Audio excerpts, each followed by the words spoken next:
Greetings and welcome to Road to Guitar Mastery, the ongoing show where I attempt to master the guitar by breaking it down into its most fundamental pieces. In today's episode, I'm going to provide my answer to one of the most basic of questions. What should I learn on the guitar? After a decade of trial and error, I found this elusive challenge can best be separated into the following: foundational mechanical techniques for each hand, pattern overlays, and finally genre-specific stylistics. Let's look a bit deeper into each of these four categories and see how we can construct the most efficient path to navigate them.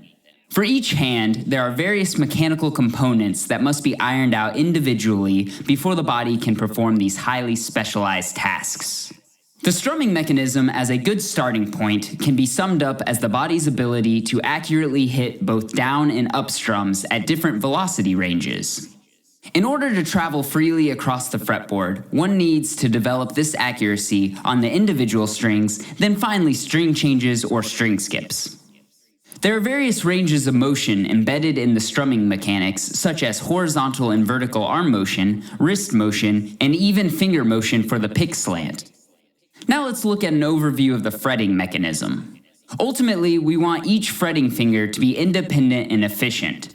This means we need to learn all 28 possible finger combinations in a manner that conserves the most energy. In addition to this challenge, there are also horizontal and vertical arm and wrist motions to consider. The third category in guitar development is what I call the building a system phase. This process really begins after a strong foundational skill level is achieved. After we have adequate control of both hands separately, we can start overlaying scale shapes, chords, arpeggios, and pretty much anything we've ever learned. The trick is that by holding off this process until the foundation is built, exponentially less time is consumed in the shape download, considering we aren't splitting our focus between that and learning the actual techniques. The last leg of the race is what I call genre-specific stylistics, or the specific traits of any style we'd like to explore deeper. This is a good time to dissect famous licks, riffs, or our favorite artists. So what does the time frame look like for this approach?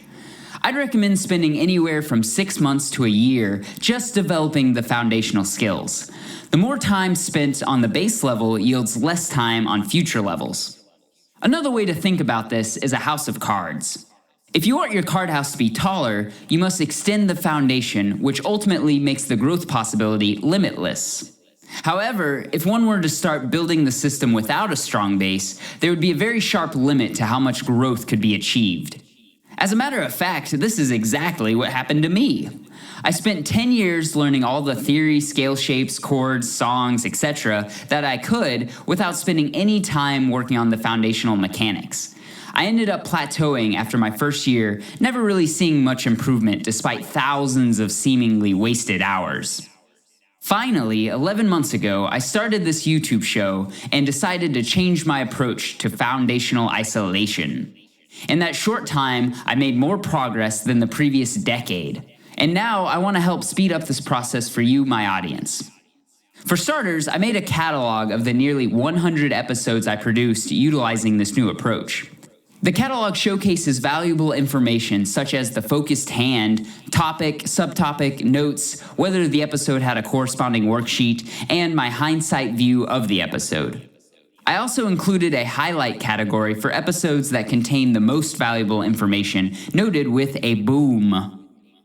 This resource will be available for free at my Patreon in the download section linked in the description.